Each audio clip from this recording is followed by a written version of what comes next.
আচ্ছা, আপনি কি আমাকে একটু কইবেন কি হইছিল, ওনারা কেমনে মারা গেল, আর ওনাকে বংশের এখনো কে কে বাইচা আছে? তাহলে শোনো, গিয়াসউদ্দিন শাহ ছিলেন অত্র এলাকার জমিদার। তার মৃত্যুর পর জমিদার পুত্র নাদির শাহ বড় একা হয়ে পড়েন, কারণ এই পৃথিবীতে তার আর কেউ ছিল না।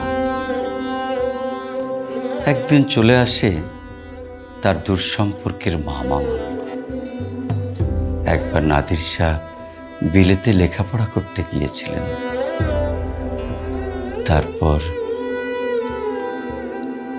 যখন ফিরে এলেন, কই গো, তোমার ভাগিনা তো এখনো এসে পৌঁছালো না। আরে আসবে আসবে, এখন এয়ারপোর্টে আছে। ম্যানেজার সাহেব গেছে না, কিছুক্ষণের মধ্যেই চলে আসবে।